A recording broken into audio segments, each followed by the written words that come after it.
बिस्मिल्लाहिर्रहमानिर्रहीम। अस्सलाम वालेकुम ऑल द स्टूडेंट्स। तो इस वीडियो में हम first year biology federal text book board का chapter number 1 cell structure and functions का सेकंड टॉपिक या फिर लेक्चर नंबर 2 सेल फ्रैक्शनेशन पढ़ेंगे। तो चलिए स्टार्ट करते हैं। Techniques used in cell biology. सबसे पहले आपको बताएंगे कि ये सेल फ्रैक्शनेशन जो वो एक टेक्निक है जो कि सेल बायोलॉजी में इस्तेमाल होती है। आपको पता होगा कि सेल बायोलॉजी हम किस चीज़ को कहते हैं। सेल बायोलॉजी बायोलॉजी की एक वो ब्रांच है जिसमें हम सेल्स, उसके ऑर्गेनेल्स और उसके बारे में पढ़ते हैं।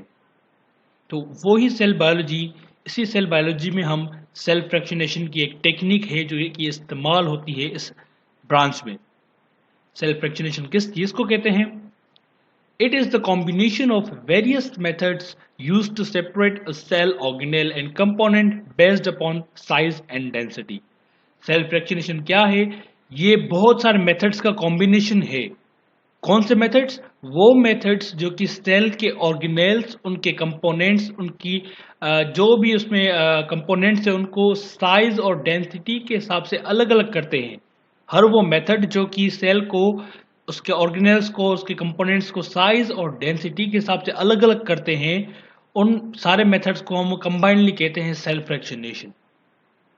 तो इस सेल फ्रैक्शनेशन के दो मेथड्स है या फिर इसके दो टाइप्स है।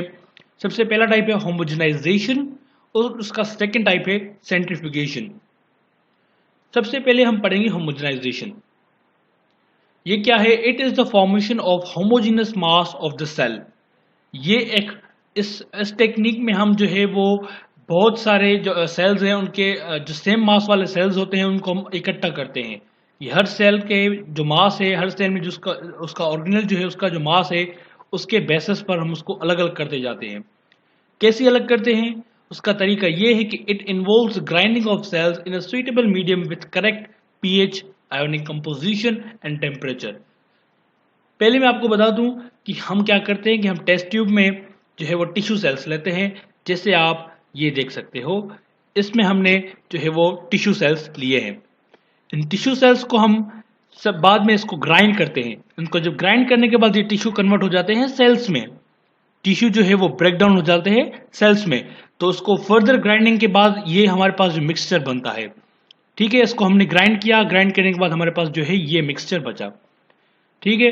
तो इसमें जो मिक्सचर बचा इसको हम फर्दर आगे भेजेंगे सेंट्रीफ्यूगेशन के लिए। अभी क्या है कि इसको जब हम ग्राइंड करेंगे तो वो इसको हम ग्राइंड करेंगे, इसको मखसूस पीएच के देने के, इसको एक सुइटेबल मीडियम देना पड़ेगा जिसमें इसको इसकी जो पीएच होगी इसको मेंटेन रखना होगा, उसमें आयोनिक कंपोजिशन भी इसकी मेंटेन रखनी होगी और उसका टेम्परेचर जो इसका सुइटेबल है हमें वो उसको टेम्परेचर देना पड़ेगा, ठीक है। ग्राइंडिंग के वक्त ये सारा होता है। उसके बाद in plants enzyme pectinase is added to digest middle lamella. Plants में क्या होता है कि पेक्टिनेस एक एंजाइम है जो क्या करती है कि मिडिल लेमिला को डाइजेस्ट करती है। अभी मिडिल लेमिला क्या है ये आगे चल के आप पढ़ेंगे कि जो प्लांट में सेल्स हैं वो सारे सेल्स जो है वो मिडिल लेमिला के थ्रू ज्वाइन होते हैं। जब पेक्टिनेस एंजाइम जो होती है वो मिडिल लेमिला को ख़त्म कर देती है तो सारे सेल्स अलग अलग हो जाते हैं। ये सिंपल एग्जांपल हो गया होमोजेनाइजेशन का कि कैसे जो है सेल्स मिलके टिश्यू बनते हैं। तो टिश्यूज़ को हमने जो है वो उसको टिश्यूज़ में जो सेल्स हैं उनको सबको हमने अलग अलग किया with the help of enzyme pectinase. तो ये होमोजेनाइजेशन का एक प्रॉपर एग्जांपल हो सकता है। This mixture is then sent for centrification. तो ये जो हमारे पास मिक्सचर बचा है तो ये हम आगे इसको भेजेंगे सेंट्रीफिकेशन के लिए, जो कि हम आगे पढ़ेंगे। इसको आगे सेंट्रीफिकेशन के मेथड के लिए भेजेंगे जो कि इसको फर्दर इसको अलग अलग करता जाएगा उसके साइज और उसके डेंसिटी के हिसाब से। सेंट्रीफिकेशन क्या है? It is a process to separate substances on the basis of their sizes and density under the influence of centrifugal force. ये क्या है? ये एक ऐसा प्रोसेस है जिसमें हम सारे सबस्टेंसेस जो होमोजेनाइजेशन में आए हैं उन सब को हम सेंट्रीफ्यूगल फोर्स देके ना वो उनकी साइज और उनकी डेंसिटी के हिसाब से अलग करते जाते हैं। इसमें क्या होता है, फिर से आपको बता रहा हूं कि इसमें हम सेंट्रीफ्यूगल फोर्स देते हैं, एक मशीन में उसको डालते हैं जो उसको सेंट्रीफ्यूगल फोर्स देती है। वो फोर्स क्या करता है, इसको अलग अलग करता जाता है उसकी साइज और उनकी डेंसिटी के हिसाब से। सेंट्रीफ्यूगल फोर्स आपने फिजिक्स में पढ़ा होगा कि ये अपोजिट होता है सेंट्रीपिटल से। और इसी सेंट्रीफ्यूगल फोर्स से ही इसका नाम सेंट्रीफ्यूगेशन रखा गया है। It is done by a machine called centrifuge. इस मशीन में जिसमें ये होता है उसको हम कहते हैं सेंट्रीफ्यूग। आगे चल के हम सेंट्रीफ्यूग के बारे में भी पढ़ेंगे। ये है सेंट्रीफ्यूग मशीन। इस मशीन का क्या काम है? This machine can spin the tubes at a very high speed. इस मशीन में जब हम टेस्ट ट्यूब्स डालते हैं तो ये इसको क्या करता है, इसको तेजी से घुमाता है, हाई स्पीड, बहुत ज्यादा स्पीड तक उसको स्पिन करता है। Spinning the tubes exerts a centrifugal force on the content. जब हम ट्यूब्स ये जो मशीन ट्यूब्स को स्पिन करेगी तो एक सेंट्रीफ्यूगल फोर्स प्रोड्यूस होगा। उसी फोर्स की मदद से सारे जो मटेरियल होंगे वो अलग अलग होते जाएंगे उनके साइज और उनकी डेंसिटी के हिसाब से। Method of centrifugation.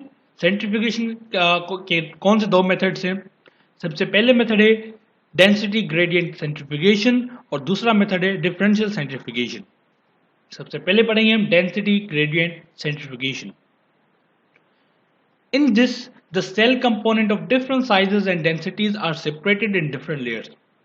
इसमें क्या होता है कि सेल के जो भी कंपोनेंट्स हैं, जो भी ऑर्गेनेल्स हैं, वो अलग अलग हो जाते हैं साइज और डेंसिटी की ब्याह पे और अलग अलग लेयर्स बना लेते हैं, अलग अलग लेयर्स बना लेते हैं। The upper layers are less dense than the lower layers. जो ऊपर वाले मटेरियल्स होंगे जो है वो कम डेंस होंगे और नीचे वाले जो मटेरियल्स नीचे वाले जो कंपोनेंट्स होंगे वो ज्यादा डेंस होंगे। क्यों? आपको पता होगा कि जब भी कोई भारी चीज हम पानी में फेंकते हैं तो वो नीचे चली जाती है और जब भी कोई हल्की चीज हम पानी में फेंकते हैं तो वो ऊपर फ्लोट कर रही होती है। ठीक है, तो जो डेंसर चीज होगी वो पानी के वो उस कंपोनेंट में नीचे नीचे हो समाई जाएगी और जो हल्की होगी वो ऊपर ऊपर आती जाएगी। जैसा कि आप देखते हैं कि इसमें जो है ये कंपोनेंट्स ज्यादा डेंसर होगा, ये जो नीचे नीचे वाले हैं वो डेंसर होंगे, ठीक है, ज्यादा वो गाढ़े होंगे, और ऊपर वाले जो है वो लेस डेंसर होंगे। वो क्या होंगे? वो लेस डेंसर होंगे। तो इसी के हिसाब से ये अलग अलग हो गए लेयर्स में। किसके हिसाब से? डेंसिटी ग्रेडियंट सेंट्रीफ्यूगेशन की डेंसिटी के हिसाब से अलग अलग लेयर्स बन जाती हैं। जो नीचे वाली लेयर होगी जितना नीचे जाएंगे उतनी डेंसर होता जाएगा, उतना ही गाढ़ा होता जाएगा। जितना ऊपर चलते जाएंगे उतना ही वो हल्का होता जाएगा, लेस डेंसर होता जाएगा। ठीक है, फिर हम सेकंड पढ़ेंगे डिफरेंशियल सेंट्रीफ्यूगेशन। इसमें क्या होता है कि in this the size and shape of particles determine how fast it settles. इसमें क्या होता है कि पार्टिकल्स की जो साइज और उनके शेप है वो डिटरमाइन करते हैं, वो बताते हैं कि ये मटेरियल जो है वो कितना फास्ट नीचे बैठ जाएगा, कितना फास्ट नीचे बैठ जाएगा। जैसे हमने मखसूस को एक स्पीड दे दी, हमने सेंट्रीफ्यूगेशन में, सेंट्रीफ्यूग जो मशीन है उसमें हमने एक स्पीड दे दी। ठीक है, तो जो हेवियर मटेरियल होंगे, जो ज्यादा डेंसर होंगे, वो ज्यादा जल्दी जल्दी जो है नीचे बैठ जाएंगे। ठीक है, जो हेवियर होंगे वो नीचे बैठ जाएंगे और जो हल्के होंगे वो लास्ट में आखिर ऊपर बैठेंगे। ठीक है ना। A series of increasing speeds can be used. इसमें क्या होगा कि सबसे पहले हम थोड़ी स्पीड देंगे, स्पीड देने के बाद जो भारी वाले सब्सटेंसेस होंगे, भारी वाला कंपोनेंट होगा, वो टेस्ट ट्यूब में नीचे बैठ जाएगा, डेंसर होता जाएगा। उसके बाद जो हम उसकी थोड़ी और ज्यादा स्पीड बढ़ाएंगे, फिर और उससे जो कम डेंसर होगा वो ऊपर, उसकी ऊपर लेयर बन जाएगी, फिर और ज्यादा स्पीड बढ़ाएंगे, फिर और कम लेस डेंसर होगा वो ऊपर लेयर बनाएगा। तो आहिस्ता आहिस्ता स्पीड बढ़ाते बढ़ाते उनकी डेंसिटी के हिसाब से जो ज्यादा डेंसर होंगे वो नीचे बैठते जाएंगे, जो हल्के डेंस वाले होंगे वो ऊपर जो है वो लेयर्स बनाते जाएंगे। ठीक है, at each step the content which settles in the bottom of the tube are called pellet। तो हर वो मटेरियल जो कि टेस्ट ट्यूब के नीचे बैठता जाएगा, हर वो मटेरियल जो कि हेवियर है, जो कि डेंसर होगा और टेस्ट ट्यूब में नीचे बैठता जाएगा, उसको हम पैलेट कहेंगे। ठीक है, those substance that remain suspended above in the form of liquid are called supernatant। और हर वो सब्सटेंस जो कि ऊपर बैठता जाएगा, ऊपर ऊपर लेयर्स बनाता जाएगा, जो कि कम डेंसर होगा, उसको हम सुपरनेटेड कहेंगे। हम ये भी कह सकते हैं कि पैलेट का अपोजिट क्या होगा? Supernatant. After each speed the supernatant can be drawn off and centrifuge again. अभी हर स्पीड पे क्या होगा कि जो ऊपर वाला ऐसा होगा सुपरनेटेड, उसको हम अलग अलग निकाल सकते हैं। फॉर एग्जाम्पल हमने एक टेस्ट ट्यूब लिया, उसमें हमने जो है वो सेंट्रीफ्यूगेशन के लिए हमने सेंट्रीफ्यूग मशीन में डाल दिया, कुछ स्पीड दी, तो ऊपर जो हल्के हल्के वाले होंगे वो ऊपर होंगे और जो नीचे नीचे वाले होंगे वो डेंसर होंगे, वो नीचे होंगे। तो हल्के वाले जो ऊपर थे हमने वो निकाल लिए अलग से दूसरे टेस्ट ट्यूब में। ठीक है ना। फिर दूसरे टेस्ट ट्यूब में फिर से हम उसको ज़्यादा स्पीड देंगे, फिर ज़्यादा जो हल्के होंगे वो और ऊपर आएंगे, फिर उसको निकाल के हम तीसरे टेस्ट ट्यूब में डालेंगे। फिर तीसरे टेस्ट ट्यूब के जब हम और ज़्यादा स्पीड देंगे तो उससे ज़्यादा जो हल्के होंगे वो ऊपर आएंगे। जो हल्के होते हैं उसको सुपरनेट्रिन कहते हैं, है ना। तो सुपरनेट्रिन जो ऊपर आता जाएगा, जब भी ऊपर आता जाएगा हम उसको निकाल के अलग टेस्ट ट्यूब में डालेंगे। जब भी ऊपर आएगा, ऊपर लेयर आएगी ऊपर ऊपर वाली, तो उसको निकाल के अलग टेस्ट ट्यूब में डालेंगे। तो इस तरह क्या होगा कि अलग अलग शेप और साइज वाले जो है वो इसमें अलग अलग होते जाएंगे।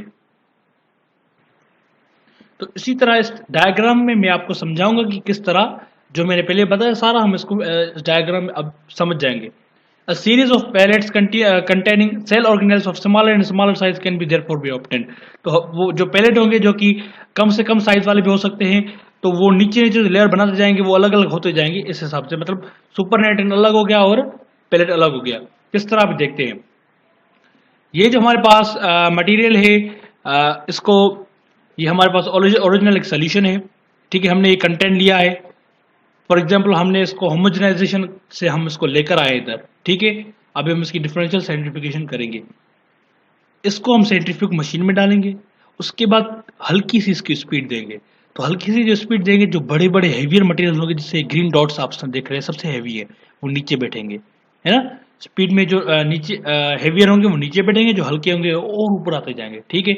उसके बाद हम क्या करेंगे कि हैवियर मटेरियल नीचे आ जाएंगे, उसके बाद हम जो है ये एक अलग से लेयर बन जाएगी, इधर से एक अलग से लेयर बन जाएगी, ठीक है। उस लेयर के ऊपर वाले जो भी सारे मटेरियल हम सबको निकाल के दूसरे टेस्ट ट्यूब में डालेंगे, ठीक है। तो इस तरह एक साइज का कंटेंट मिल गया हमें, इसको हम कंटेंट 1 के नाम से देते हैं, ठीक है।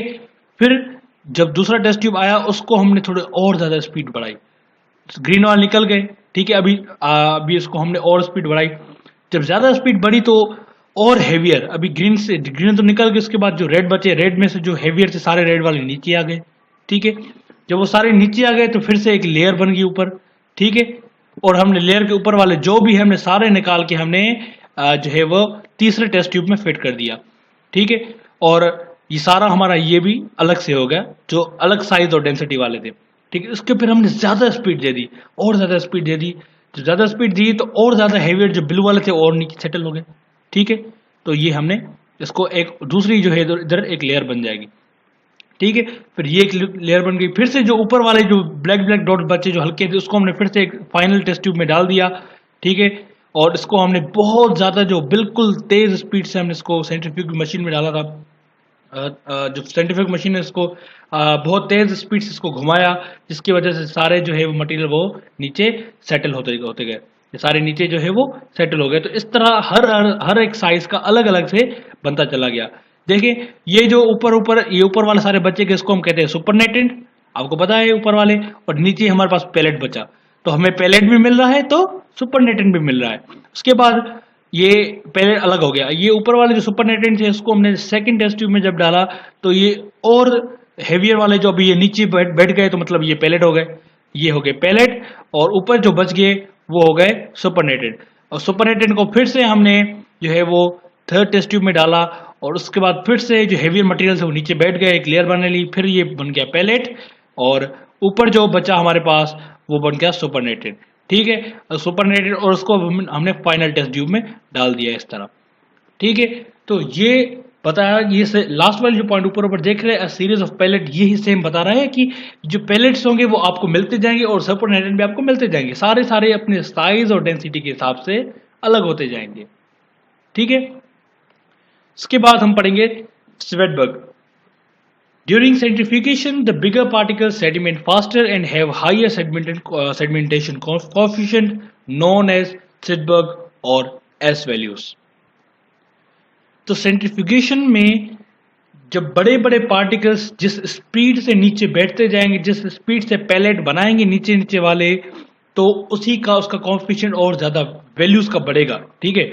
वैल्यू अभी सिडबर्ग, आप इस पर कंफ्यूज ना हो, सिडबर्ग क्या है, ये सिडबर्ग या एस वैल्यू, ये एक समझो एक यूनिट है। किस चीज का यूनिट है कि जितना फास्ट सब्सटेंस नीचे बैठेगा उतना उसका वैल्यू ज्यादा होगा। मतलब सेंट्रीफ्यूगेशन में जो हमारे पास यूनिट है वो क्या है, सिडबर्ग यूनिट है, एस वैल्यूज का हम कहते हैं यूनिट है। ठीक है। तो ये जो हमारे पास यूनिट है वो किस चीज पे डिपेंड करता है, इस चीज पे डिपेंड करता है कि जितना फास्टर नीचे बैठेगा, जितना फास्टर वो पैलेट बनाएगा, उतना ही ज्यादा उसका वैल्यू होगा, उतना ही ज्यादा उसका एस वैल्यू होगा। ठीक है। Sedimentation rate does not depend only on the mass और volume of a particle, but two particles bind together there is a loss of surface area. अभी ये जो स्पीड है, ये जो सेडिमेंटेशन जो वैल्यू है, ये सिर्फ और सिर्फ उसके मास और वॉल्यूम पर डिपेंड नहीं करता, वो सिर्फ मास और वॉल्यूम पर डिपेंड नहीं करता, लेकिन वो इस चीज पर भी डिपेंड करता है कि अगर दो मॉलिक्यूल साथ में मिलते हैं ना, तो उनकी सरफेस एरिया कम हो जाती है, उनकी सरफेस एरिया कम हो जाती है। कैसे कम हो जाती है, ये आप नीचे एक एग्जांपल देखेंगे। Ribosomes are most identified by the sedimentation coefficient. Ribosome जो है वो तकरीबन वो सेडिमेंटेशन कोएफिशिएंट के बिहाफ पर के तकरीबन बहुत ज्यादा इस्तेमाल होते हैं। For example, the 70S ribosome that come from bacteria has actually sedimentation value of 70S। आप आगे चल के राइबोसोम का स्ट्रक्चर पढ़ेंगे ना, उसमें क्या होगा कि आप देखेंगे कि राइबोसोम एक नहीं, राइबोसोम जो एक जो छोटा सा ऑर्गेनेल है, वो दो यूनिट से मिलकर बनता है। एक बड़ा यूनिट होता है और एक छोटा यूनिट होता है। ठीक है ना। तो बैक्टीरिया का जो है वो एस वैल्यू क्या है, वो 70S। बैक्टीरिया के जो राइबोसोम का एस वैल्यू है वो क्या है, 70S है, हम उसको कहते हैं नॉर्मली। ठीक है। लेकिन अगर आप उस राइबोसोम के जो दोनों हिस्से हैं, सब यूनिट्स हैं, उनको अलग अलग कर देना, तो दोनों का वैल्यू डिफरेंट आता है। अलग अलग करेंगे, ऊपर वाले का जो वैल्यू होगा 50S होगा और नीचे वाले का वैल्यू 30S होगा। ठीक है। तो अगर हम दोनों सब यूनिट्स को ज्वाइन करते हैं, तो आप मतलब आपके दिमाग में सवाल आता होगा, जब ज्वाइन करेंगे तो 50 और 30 मतलब 80S हो जाएगा, तो 70S कहाँ से आ गया, ये आपके दिमाग में ये सवाल आया होगा। तो 70S कैसे होगा, 80S होना चाहिए। 70S कैसे होगा, क्योंकि हमने ऊपर पढ़ा कि जितना सबस्टेंस फास्टर नीचे बैठेगा, उतना ही उसकी एस वैल्यू ज्यादा होगी। ठीक है।